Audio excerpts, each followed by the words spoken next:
So in the pump, can you maybe drill down into the specifics of the pump side of things? One of the characteristics of my job, different to another, is that pumps are everywhere. Right. Yeah. So the pumps are installed from the front end, from the grinding circuit. So we have crushing, we have grinding, we have the back end process, and we have the tailings. So the interesting thing of pumps and cyclones is that they are all over the process. Let's say you're the lead on it. Then are you bringing in different departments then to try to sort of piece it all together? Because Exactly. Even for myself, I can't quite wrap my head around just the scale Metso is working. You're putting the whole plant. It's Exactly. It's such a big project. So is it, if it's like, say, a 5-year planning project, you'd work on the pump section in correlation with what everybody else is doing, or is it done like in different stages over the years? So the way I understand is like we are a multidisciplinary team. So Robert works with different technologies. I represent pumps and cyclones. So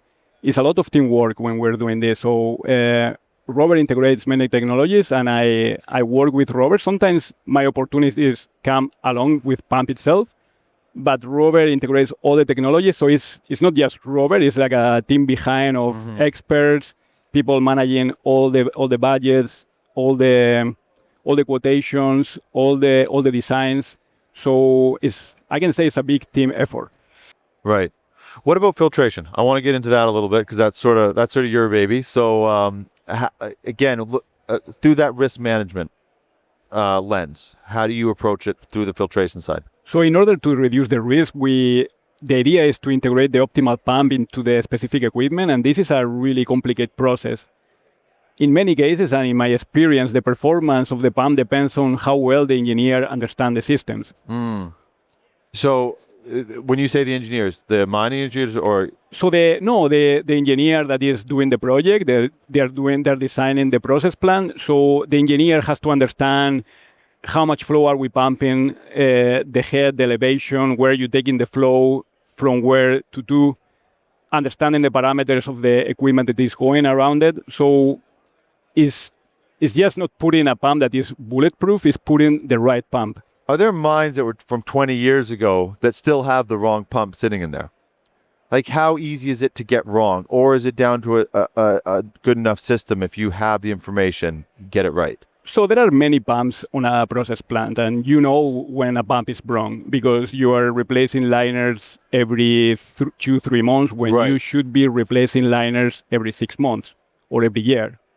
And also depends on the type of application. Some applications are very aggressive, like filter press, grinding mill discharge, but other applications are more soft, like flotations or tailings.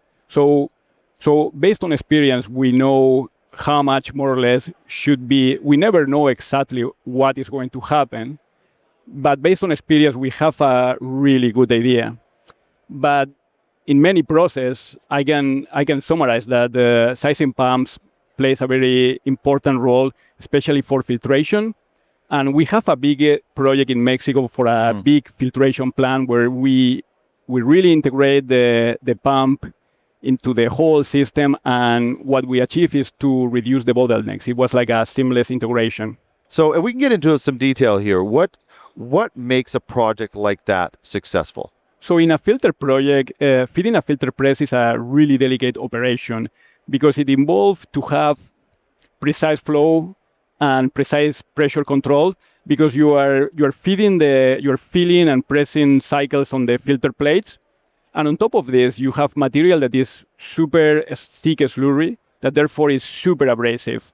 So what you need is tight coordination between the pump and the filtration system. And that will kind of reduce the risk of not matching the cycle times, the cake dryness, and that what you won't get is the tonnage that you need for the plant.